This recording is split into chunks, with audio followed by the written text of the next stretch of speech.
You know, Oregon has something special here, and they have throughout history, and I really wanted to be a part of that. It's my last season. I wanted to make an impact and a difference, and I felt like I could do that here, and I had coaches that believed in me and knew my value and the strengths that I can bring to the program. One of the characteristics of your prior school was that they played a certain style, particularly defensively, and physicality was usually how it was known. Yes. That's not a word that's been thrown around a lot here. Maybe ever. How have you gone about bringing what was naturally there for you to a program that hasn't necessarily had that? It's been a transition for sure because, you know, Charlie, she was defensive focused. Everything that we did was be aggressive, go hard in that, like disrupt teams. Where here, it's, as you know, it's more offensive focused. But because we have the talent and to be able to do that and kill teams that way. But you know, the girls, like we're competitive and we bring that out in our defense. And even though we're not as aggressive, which I have to get used to and not foul, because if not everyone is aggressive, then I'm like the black sheep, right?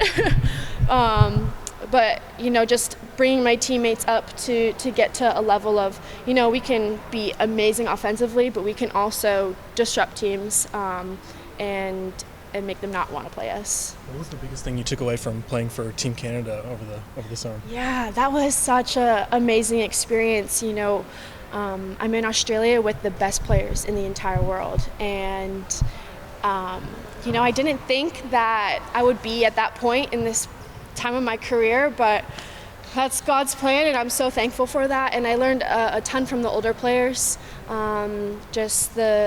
to hopefully bring that experience back of just maturity, the game IQ. I mean, I just got to step back and watch the best players in the world do their thing. How did it help you in maybe Philly? She was there as well, to kind of maybe create more of a relationship. Yeah. You know, it was great for Philly and I to have that time together, and both of us were learning a ton in the process, and just able to encourage each other in that moment. She's going to be a star for Canada, and I'm looking forward to just being on that journey with her and seeing her believe that for herself.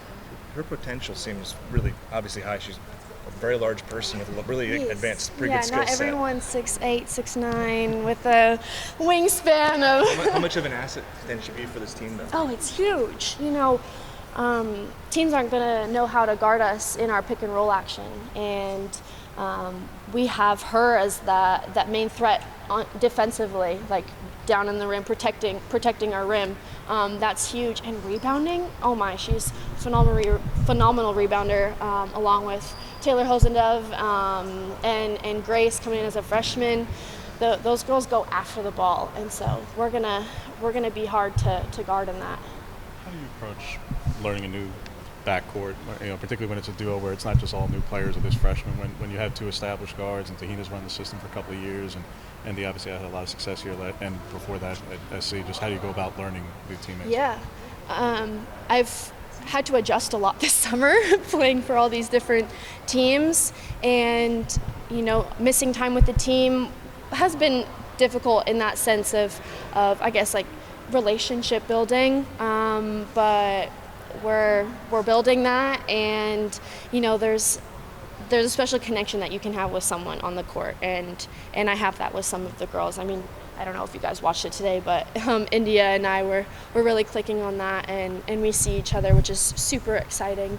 But you know, they're veterans in this program, and they're leading the ship. But we also have a lot of new players, right? So we're all kind of learning, and we have some new offensive pieces that we're implementing. So everyone's growing together, and I think that's what makes us special. But we have such a competitive spirit that everyone just wants to win. So we're all here for each other. What do you remember about playing here with ASU, and how nice will it be to have the fans on your side? Yes, the fans are on my side now.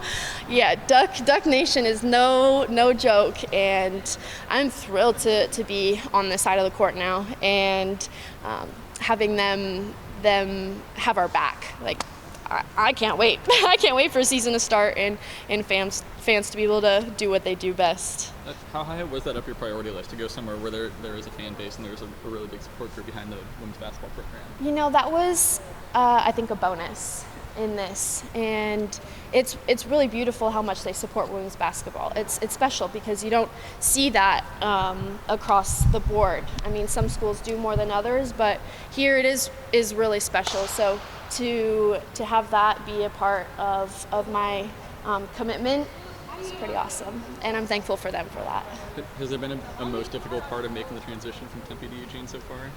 Sorry? Has there been a most difficult part of making the transition? Most difficult.